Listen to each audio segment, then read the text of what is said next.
Iran, America Iran is a disgrace. और Israel. We targeted Iran's main enrichment facility. आखिर इन सब की लड़ाई है किस बात? Israel launched multiple strikes on Iran. दुनिया में 57 इस्लामिक कंट्रीज हैं, लेकिन क्या वजह है कि अमेरिका और इजराइल इन सब को छोड़कर एक ही कंट्री ईरान के पीछे पड़ा है? ईरान और अमेरिका की इस जंग को पूरा समझने के लिए हमें पीछे जाना होगा, all the way to world war 2। We shall never surrender. World war 2 में दुनिया की हर कंट्री के पास सिर्फ दो ऑप्शंस थे कि या तो वो ब्रिटिश एम्पायर का साथ दे और या हिटलर का, dass ich mich in diesen Jahren für dich eingesetzt habe. जिसमें दुनिया के ज्यादातर कंट्रीज ने ब्रिटिश एम्पायर का साथ दिया, लेकिन उस वक्त ईरान के बादशाह ने ब्रिटिश एम्पायर को छोड़कर हिटलर के साथ हाथ मिलाया, Ich werde nicht eingesetzt. जिसके बाद ईरान और जर्मनी बहुत ही क्लोज दोस्त बनने लगे और ये बात ब्रिटिश एम्पायर को बिल्कुल पसंद नहीं थी। इसीलिए ब्रिटेन ने हर तरफ से ईरान पर हमला कर दिया और बहुत तेजी से पूरा ईरान फतह करने लगे। ये देखकर ईरान के बादशाह ने कुछ ही दिनों में ब्रिटिश एम्पायर के सामने सरेंडर कर दिया और उनसे अपनी बादशाहत बचाने की भीख मांगने लगा, जिस पर ब्रिटिश एम्पायर ने कहा ठीक है, लेकिन हमारी एक शर्त है, तुम्हें ईरान के तख्त से हटना होगा और अपने 22 साल के जवान बेटे को ईरान का नया बादशाह बनाना होगा, क्योंकि उसका ये बेटा रजा शाह पहलवी ब्रिटिश एम्पायर का एक वफादार पपेट था। ईरान का ये नया बादशाह अंग्रेजों से बहुत ज्यादा इंस्पायर था। वो चाहता था ईरान के लोग भी बिल्कुल वेस्ट की तरह कपड़े पहने, उन्हीं की तरह पार्टियां करें और अपने सारे ट्रेडिशंस को भूल जाए। इसीलिए वो पहले दिन से ये कोशिश कर रहा था कि किसी तरह इस्लाम को ईरान के लोगों से दूर कर दिया जाए, जिसकी वजह से उसने ईरान में हिजाब पहनने पर पाबंदी लगाई, बहुत सारे मदरसों और मस्जिदों को बंद कर दिया और ईरान के बड़े बड़े इस्लामिक स्कॉलर्स को गिरफ्तार करने लगा और इनकी जगह म्यूजिक, पार्टीज और शराब को पूरे ईरान में फैलाने लगा। यहाँ तक एक टाइम ऐसा आया कि ईरान में इतनी शराब बनने लगी कि ईरान जैसा इस्लामिक मुल्क दुनिया को शराब एक्सपोर्ट करने लगा। ईरान के इस बादशाह का ख्याल था कि वो जो भी कर रहा है बहुत ही अच्छा काम कर रहा है। I mean to be, as you say, the king of kings. यहाँ तक कि उसने एक दिन सऊदी के किंग फैसल को कहा कि तुम ये क्या पुराने जमाने में रह रहे हो, तुम्हें चाहिए कि सऊदी को भी बिल्कुल वेस्ट की तरह एक लिबरल कंट्री बना। लेकिन सऊदी के किंग फैसल ने ऐसा करने से इनकार कर दिया। लेकिन यहाँ पर फनी बात यह है कि आज वही सऊदी ईरान से कहता है कि तुम भी थोड़ा लिबरल बनो, लेकिन अब ईरान उसकी बात नहीं मानता। आखिर ईरान के बादशाह ने ईरान को इस्लाम से इतना दूर करने की कोशिश की कि ईरान के सारे बड़े इस्लामिक स्कॉलर्स अपने इस बादशाह के खिलाफ होने लगे, जिसके बाद ईरान की मस्जिदों और मदरसों में ये स्कॉलर्स बादशाह के खिलाफ स्पीचेस करने लगे, जिसमें सबसे बड़े स्कॉलर का नाम था आयतुल्लाह खुमैनी। खुमैनी और उसके फॉलोअर्स ईरान की आवाम को बादशाह के खिलाफ बगावत के लिए भड़काने लगे। Khomeini, they cried, we're waiting for you. आखिर खुमैनी की ताकत ईरान में इतनी बढ़ गई कि ईरान के बादशाह ने उसे गिरफ्तार करके ईरान से हमेशा के लिए बाहर निकाल दिया, जिसके बाद इमाम खुमैनी ईरान को छोड़कर इराक में रहने लगे, जहां एक यंग लीडर उसकी हर हरकत को बहुत गौर से नोट कर रहा था, सद्दाम हुसैन। आहिस्ता आहिस्ता सद्दाम हुसैन भी खुमैनी की ताकत को देखकर उससे डरने लगा। यहाँ तक कि एक दिन उसने ईरान के बादशाह से कहा कि अगर आप चाहते हैं तो मैं खुमैनी को साइड पे करके उसे गोली मार देता हूँ, जो सद्दाम के लिए एक बहुत ही आम बात थी और इसे हम पूरा एक्सप्लेन कर चुके हैं। लेकिन ईरान के बादशाह ने कहा कि नहीं, इसे मारने की कोई जरूरत नहीं, ये बुड्ढा खुमैनी मेरा कुछ भी नहीं बिगाड़ सकता। इमाम खुमैनी इराक में बैठकर अपनी स्पीचेस को कैसेट्स में रिकॉर्ड करने लगा, जिन्हें फिर बहुत सीक्रेटली स्मगल करके पूरे ईरान में फैला दिया जाता था। और खुमैनी की बातें सुनकर लोग इतना इंस्पायर होते थे कि वो आहिस्ता आहिस्ता ईरान के बादशाह से ज्यादा इमाम खुमैनी को अपना लीडर मानने लगे। लेकिन फिर भी ईरान के बादशाह को हटाना कोई आसान काम नहीं था, क्योंकि उसके पास एक बहुत ही खतरनाक फौज और सुपर पावर अमेरिका का फुल सपोर्ट हासिल था America gave us generous and valuable financial and military assistance. और वो मुसलमान दुनिया में अमेरिका का फेवरेट पपेट था। लेकिन यहाँ पर जब ईरान का बादशाह अपनी ताकत की पीक पर था, उसने अपनी जिंदगी की सबसे बड़ी गलती की। The flames of Persia. Se cerchi sapori autentici che sappiano di casa, l'esperienza culinaria più intima ti aspetta. Tonam Restaurant. दुनिया की सबसे बड़ी और सबसे महंगी पार्टी सफर رو بر خود هموار کنید. अचानक एक दिन ईरान के बादशाह ने ऐलान किया द ग्रेट पर्शियन एम्पायर को दोबारा जिंदा करने के लिए ईरान में दुनिया की सबसे बड़ी पार्टी होगी। ये एक ऐसी पार्टी थी जिसमें दुनिया के सारे लीडर्स और बड़े बड़े सेलिब्रिटीज इनवाइट किए जाएंगे। ईरान का बादशाह उसी पर्शियन एम्पायर को दोबारा जिंदा करना चाहता था در این روز بزرگ تاریخ ایران जिसे आज से बहुत साल पहले हजरत उमर बिन खत्ताब की खिलाफत में मुसलमानों ने तबाह कर दी। इस पार्टी के लिए ईरान के डेजर्ट के बीच में एक नई सिटी बनाई गई और अपने वीआईपी मेहमानों के लिए ईरान के बादशाह ने 600 लेमोजीन्स मंगवाई, सोने की प्लेट्स में खाना खिलाया, जिसके बाद ईरान के बादशाह ने सबको अपने सामने खड़ा किया और अपने सोने के तख्त पर ऐसे बैठा कि अब वही पर्शियन एम्पायर का नया शहंशाह है। लेकिन अब जब ईरान का बादशाह अपनी अयाशी की जिंदगी गुजार रहा था, वहाँ ईरान के गरीब लोग सोचने लगे कि हम यहाँ खाने पीने की चीजों को तरस रहे हैं और हमारा बादशाह सोने की प्लेट में खाना खाता है। इसीलिए इस पार्टी के बाद ईरान के लोग बहुत तेजी से इमाम खुमैनी की सोच की तरफ बढ़ने लगे और खुमैनी ने भी अपनी कैसेट्स में ऐलान किया شنیدن مطالب حق कि ईरान का बादशाह आज के दौर का यजीद है। आहिस्ता आहिस्ता खुमैनी ईरान में इतना ताकतवर हुआ कि ईरान के बादशाह को समझ आ गई कि अब उसे सिर्फ एक ही ताकत खुमैनी से बचा सकती है, सुपर पावर अमेरिका। तो वो बिल्कुल अपने बाप की तरह जाकर सुपर पावर्स के सामने भीख मांगने लगा, जिसके बाद अमेरिका, फ्रांस और बाकी कंट्रीज के प्रेसिडेंट्स ने मिलकर एक बहुत ही इंपॉर्टेंट मीटिंग की और इस मीटिंग के एंड में उन्होंने ईरान के बादशाह को क्लियरली कहा कि अब तुम्हें खुमैनी से कोई नहीं बचा सकता। और ये सुनते ही ईरान का बादशाह अपने मुल्क को छोड़कर हमेशा के लिए भाग गया। जैसे ही खुमैनी को पता चला कि ईरान का बादशाह उसके खौफ की वजह से ईरान को छोड़कर भाग चुका है, तो इमाम खुमैनी 14 साल एग्जाइल में रहने के बाद फाइनली ईरान की तरफ रवाना हुआ। दुनिया की तारीख में अब तक किसी भी लीडर के लिए इतने लोग जमा नहीं हुए थे जितना इमाम खुमैनी को वेलकम करने के लिए जमा हुआ। 70 लाख लोगों ने इमाम खुमैनी को ईरान में वेलकम किया, जो एक वर्ल्ड रिकॉर्ड था। जैसे ही खुमैनी ईरान पहुंचे, ईरान की जमीन से पहली बार डेथ टू अमेरिका और डेथ टू इजराइल के नारे लगने लगे। खुमैनी के फॉलोअर्स ने अमेरिका की एम्बेसी के सारे लोगों को गिरफ्तार कर लिया और खुमैनी ने अमेरिका के प्रेसिडेंट का नाम लेकर कि मैं इन 50 लोगों को तब तक रिहा नहीं करूंगा जब तक तुम अमेरिका ईरान के बादशाह को हमारे हवाले नहीं करते। और यहाँ से पहली बार अमेरिका और ईरान की दुश्मनी शुरू हुई। लेकिन ईरान का बादशाह कभी भी वापस ईरान नहीं आया और उसके मरने के बाद उसके बेटे ने ईरान का नया शाह होने का ऐलान किया। नाउ ईरान में खुमैनी ने अपनी नई इस्लामिक हुकूमत बनाई, लेकिन जैसे ही खुमैनी ईरान का लीडर बना, at the same time Iran के बिल्कुल पास इराक में भी एक नया लीडर बना, सद्दाम हुसैन। लेकिन यहाँ मसला ये था कि दुनिया के बाकी लीडर्स खुमैनी की ताकत से बहुत डरते थे, क्योंकि खुमैनी अपने स्पीचेस में बार बार बाकी मुसलमान दुनिया की आवाम को अपने बादशाहों के खिलाफ बगावत करने पर उभारते थे।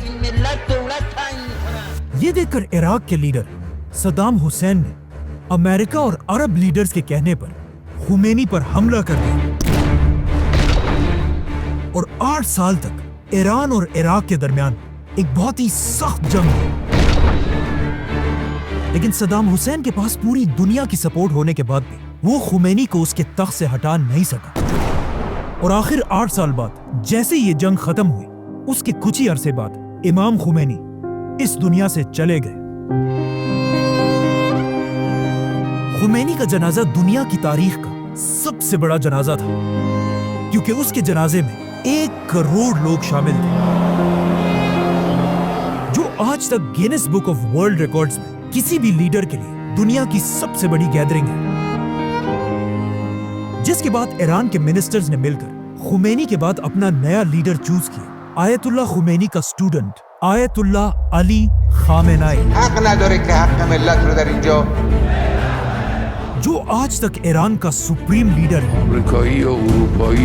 इराक के साथ जंग खत्म होने के बाद ईरान के लीडर्स को समझ आ गई कि अब अमेरिका और इजराइल उनका पीछा कभी नहीं छोड़ेंगे जब तक ईरान के पास अपना खुद का एटम बॉम्ब ना हो। लेकिन अब मसला ये था कि एटम बम बनाना कोई आसान काम नहीं है, ये एक बहुत ही मुश्किल टेक्नोलॉजी है और उस वक्त कोई भी ईरान को ये टेक्नोलॉजी देने के लिए तैयार नहीं था। तो अब ईरान किसी ऐसे मिरेकल का इंतजार कर रहा था कि दुनिया का कोई मुल्क उसकी एटम बॉम्ब बनाने में मदद करे, और अजीब बात यह है कि एग्जैक्टली ऐसा ही हुआ। ईरान के बिल्कुल करीब एक मुल्क, दुनिया की पहली इस्लामिक कंट्री पाकिस्तान ने अपना पहला एटम बॉम्ब बनाया। Pakistan today successfully conducted 5 nuclear tests.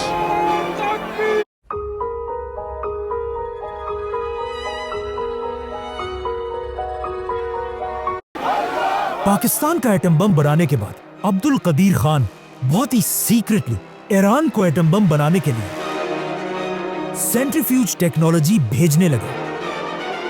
Atom bomb बनाने के लिए सेंट्रीफ्यूज मशीन सबसे इंपॉर्टेंट चीज है, जो आसान अल्फाज में बिल्कुल एक वॉशिंग मशीन की तरह घूमता रहता है, लेकिन इसमें कपड़ों के बजाय यूरेनियम डाला जाता है। अगर इस मशीन में यूरेनियम को थोड़ी देर के लिए रखा जाए 5% तक, तो उससे बिजली बनती है, लेकिन अगर यूरेनियम को बहुत देर तक इस मशीन में रखकर घुमाया जाए 90% तक, तो उससे एटम बॉम्ब बनता है। ईरान पाकिस्तान की इस टेक्नोलॉजी को यूज करके बहुत तेजी से न्यूक्लियर प्लांट्स बनाने लगा, लेकिन जैसे ईरान ने ये सब करना शुरू किया, अमेरिका को किसी तरह इस सब की खबर मिल गई।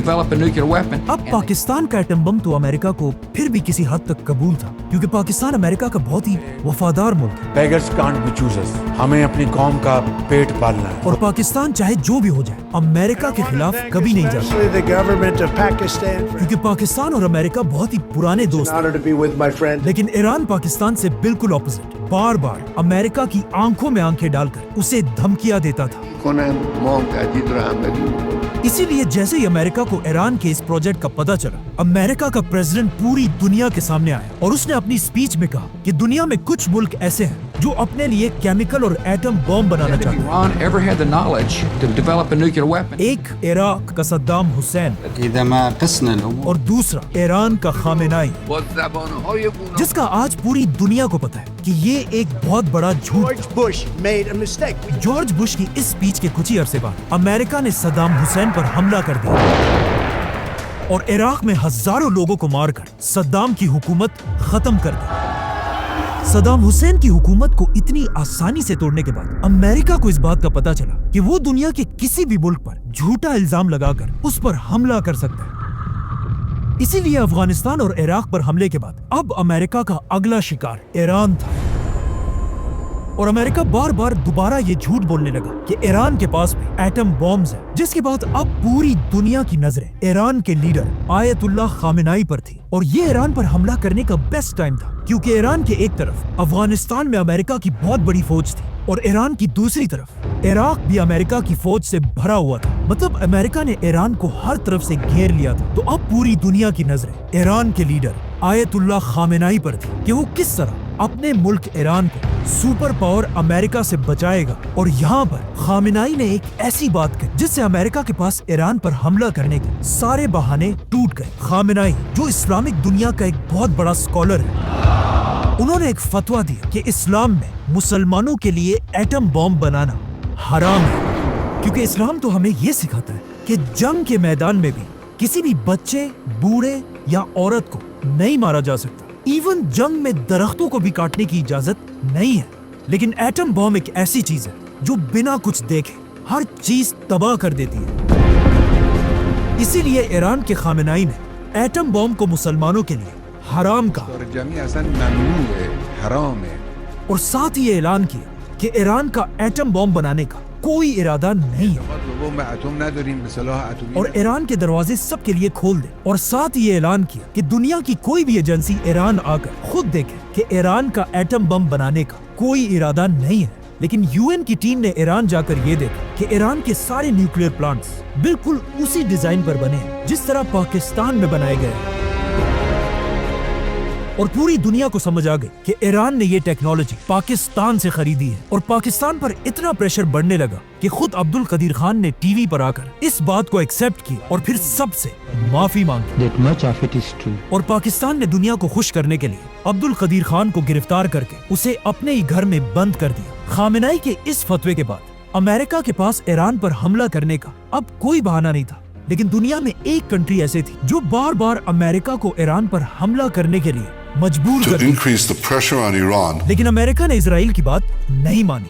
لیکن آہستہ آہستہ حالات بدلنے لگے۔ ایران کے ایک بہت ہی امپورٹنٹ آدمی نے فرانس میں بیٹھ کر ایک بہت ہی عجیب بات لکھی کہ آیت اللہ خامنائی کا ایٹم بم کو حرام کہنے کا فتویٰ ایک جھوٹا فتویٰ ہے، اور وہ اسلام کی ایک کانسیپٹ تقیہ کے پیچھے چھپ رہا ہے۔ اسلام میں تقیہ کا مطلب یہ ہے کہ کوئی بھی شخص اپنی جان بچانے کے لیے جھوٹ بول سکتا ہے۔ تو اس آدمی نے کہا کہ خامنائی نے ایران کے لوگوں کی جان بچانے کے لیے یہ جھوٹا فتویٰ دیا ہے، اور یہ شخص محمود مراد خانی کوئی عام آدمی نہیں، خامنائی کی بہن کا بیٹا ہے، مطلب اس کا اپنا بھتیجا تھا۔ خامنائی کی بہن اور اس کا یہ بیٹا ایران میں اس کے سب سے بڑے دشمنوں میں سے ہے۔ انہی دنوں امریکہ کا بھی ایران پر شک بڑھنے لگا، جس کے بعد آخر 2009 میں امریکہ نے ایران پر بہت ہی سخت سینکشنز لگائے۔ اس گراف کو دیکھیں، امریکہ کے سینکشن سے پہلے ایران کی اکانومی بہت تیزی سے اوپر جا رہی تھی، لیکن جیسے ہی امریکہ نے سینکشنز لگائے ایران کی پوری اکانومی بالکل بیٹھ گئی۔ امریکہ کے ان سینکشنز کے بعد ایران جیسی آئل اور گیس سے مالا مال کنٹری بالکل بینکرپٹ ہونے لگی۔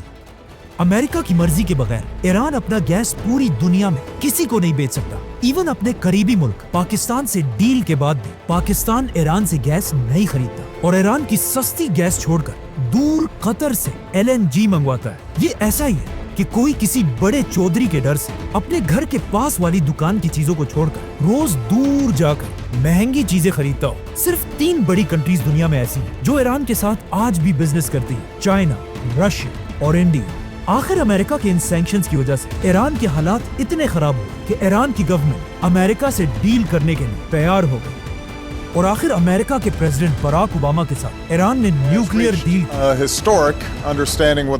کہ ایران ایٹم بم نہیں بنائے گا، جس کے بدلے میں امریکہ ایران سے سارے سینکشنز ہٹا دے گا اور ایران کی اکانومی دوبارہ سٹرونگ ہو جائے گی، جو دونوں ملکوں کے لیے ایک بہت بڑی کامیابی تھی۔ لیکن پہلے دن سے امریکہ میں ایک شخص ایسا تھا جو اس ڈیل کے سخت خلاف تھا، ڈونلڈ ٹرمپ۔ اور ڈونلڈ ٹرمپ اس ڈیل کے اس لیے خلاف تھا کیونکہ امریکہ میں یہودیوں کا ایک بہت بڑا نیٹ ورک ہے جن کے سپورٹ کے بغیر امریکہ میں کوئی کچھ بھی نہیں کر سکتا۔ اسی لیے اپنے پہلے الیکشنز جیتنے کے کچھ ہی عرصے بعد ڈونلڈ ٹرمپ نے ایران سے کی ہوئی ڈیل ختم کر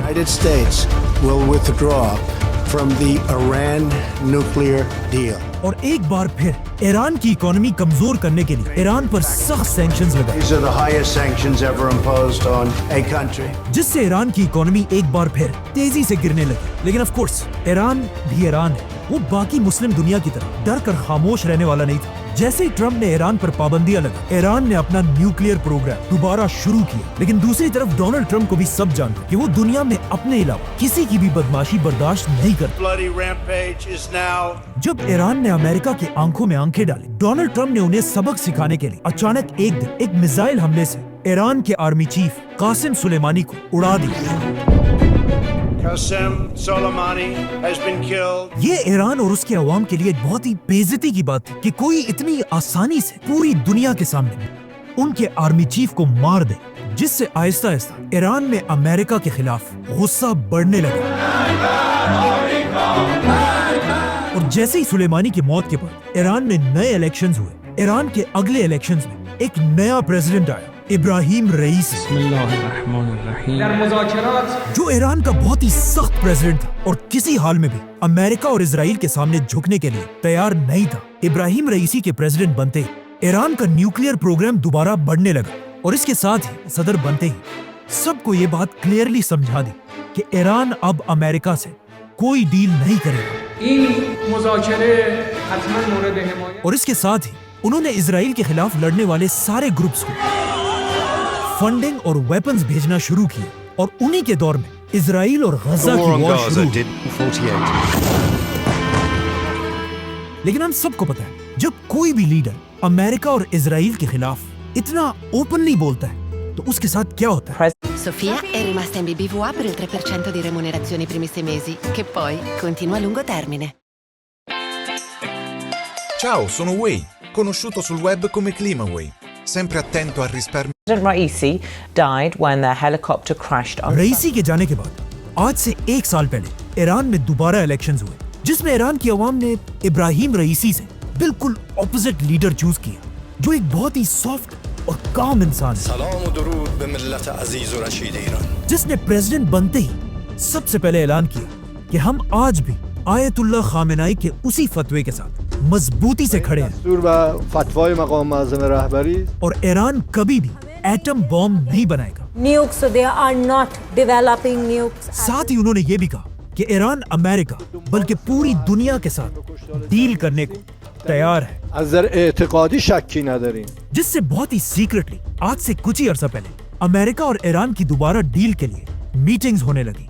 लेकिन इजराइल कभी भी ये नहीं चाहता कि अमेरिका और ईरान की आपस में डील हो जाए और इजराइल हर तरह की कोशिश करने लगा, जिसके बाद इजराइल दोबारा ईरान पर झूठे इल्जाम लगाने लगा Iran has never given up its quest for nuclear weapons. कि ईरान 1 महीने के अंदर अंदर एटम बॉम्ब बनाने जा रहा है, It could be within a few months. जो वो पिछले 25 साल से कर रहा है।